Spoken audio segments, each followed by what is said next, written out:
nosotros protegerla. No alcanza a convencer la presidenta y más bien lo que ha quedado evidenciado es que efectivamente en sus palabras ha subrayado este pacto que ya es explícito y abierto entre el Ejecutivo y el Congreso para sobrevivir como sea, pese a su impopularidad rampante y pese a su ineficiencia. Porque ni vemos resultados en dos materias que son parte también de la preocupación de esta calificadora de riesgo que nos ha rebajado el ranking crediticio, la calidad crediticia. No hay resultados palpables en la inseguridad ciudadana, la crisis política se agudiza y no hay evidencia de mejora de esta situación de recesión y de incertidumbre. Con esta rebaja de la calificación, lo único que estamos consiguiendo es que pedir un préstamo sea cada vez más caro, más oneroso, y eso nos toca el bolsillo. Entonces, a ver, ¿cómo interpretamos esto que ha pasado? ¿Cómo es que un ministro de Economía sale derrotado a admitirse como un gobierno débil, atado de manos frente a un Congreso que parece un bulldozer dispuesto a echar mano de la caja fiscal sin encontrar oposición técnica sustentada, que de todas maneras tendría los argumentos del Ministerio de Economía para frenar ese populismo? José Salazar es analista político, nos acompaña esta tarde para hablar de ese tema.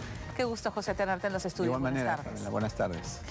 ¿Cómo interpretamos esta desafortunada entrevista del ministro José Arista? Sí, mira, por todos lados, cuando uno escucha la entrevista, realmente descubre, primero, que tenemos a un ministro sin el peso que se requiere de un ministro y como los hemos tenido en otras épocas, ¿no? En épocas complicadas, acuérdate, la década incluso del 90, ¿no?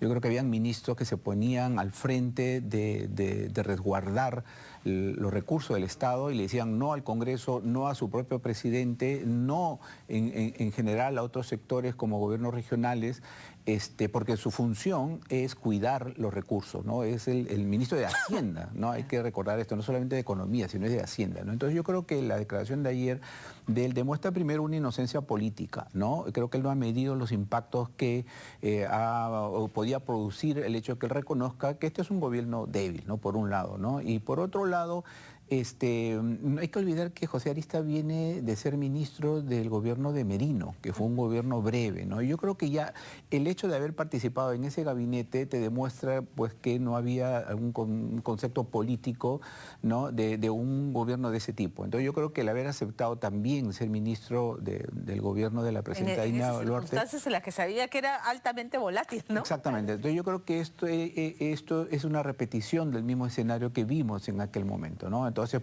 por lo mismo yo creo que él es un ministro que está simplemente tratando de gestionar algunos temas y justificarse en las críticas que podrían recaer sobre él de la falta de su inacción frente a los avances del Congreso, habiendo la caja fiscal sin control inmediato. Se acaban de aumentar los gastos de representación. Así es. Entonces, mira, puedes tener un gobierno débil, pero puedes tener un Ministerio de Economía y Finanzas fuerte. Claro. ¿No? Un ministro que se oponga a que el Congreso se aumente de una manera descarada el sueldo, por un lado, que el Congreso pueda aprobar un nuevo retiro de las AFP. Cuando le preguntaron al ministro por qué ustedes no han hecho nada, dijo, no, ya mira, si igual el Congreso iba a aprobarlo, ¿para qué yo voy a opinar?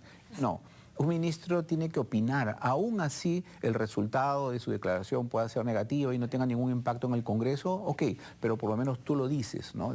Como Ejecutivo, como Ministerio de Economía si quieres, o como Arista, ¿no? Me opongo a esta nueva medida, ¿no? Pero no lo dijo.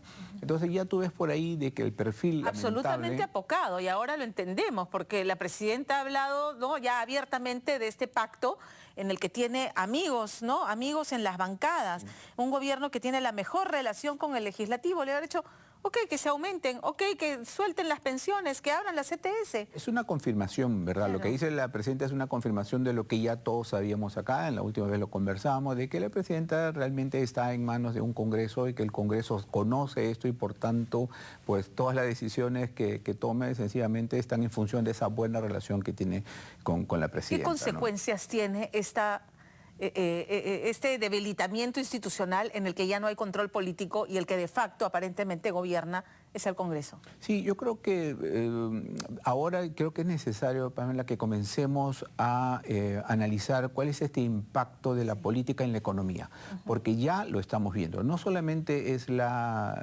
descalificación que nos han hecho, sino yo creo que ya se está viendo económicamente y todos los resultados y los indicadores de que estamos yendo lamentablemente hacia un futuro incierto, ¿no? Entonces, este ruido político, ¿no es cierto?, que tan de moda se puso la semana pasada y que el presidente del Consejo de Ministros, Adrián, salió a decirnos y a culpar de alguna manera que este ruido no viene del gobierno, por supuesto, sino viene de los críticos, pues ese ruido político ya comienza a afectar la percepción, no solamente de los organismos internacionales, sino incluso de la población.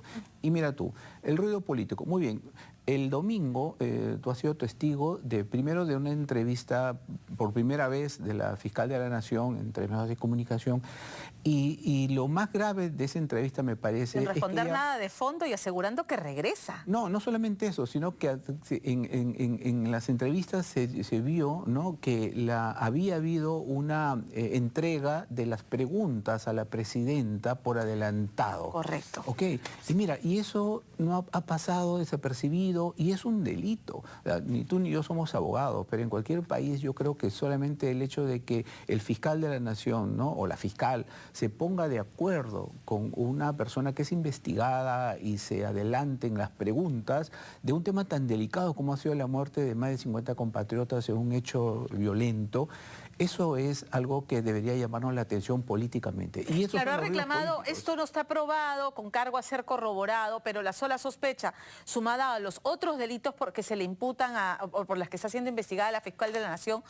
sería suficiente para que de verdad, por decoro, ni siquiera insistiera en regresar a la Fiscalía de la Nación. ¿Qué garantía nos deja? Y ya esto no solamente pasa a nivel nacional, a nivel internacional, la observación, ¿no?, de la inestabilidad política.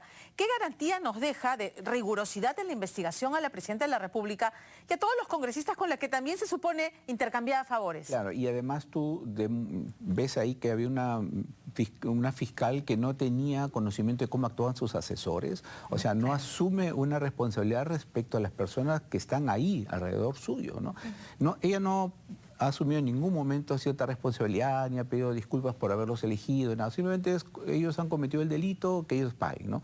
Entonces, si ella desea volver a la Fiscalía nuevamente, podemos confiar en una fiscal que no ha podido en su momento detectar que algo andaba mal en su entorno, o sea, ya pierde toda credibilidad, ¿no? Pero adicionalmente eso, y hablando más de ruido político, hoy día sabemos que la fiscal acaba de adelantar, ¿no?, los bienes a sus hijas, acaba de hacer un procedimiento de herencia. Adelanto de herencia para proteger su patrimonio. ¿Por qué hace eso? Claro. La respuesta es clara, simplemente porque sabe que en un momento, si el juicio continúa, le pueden embargar esos bienes.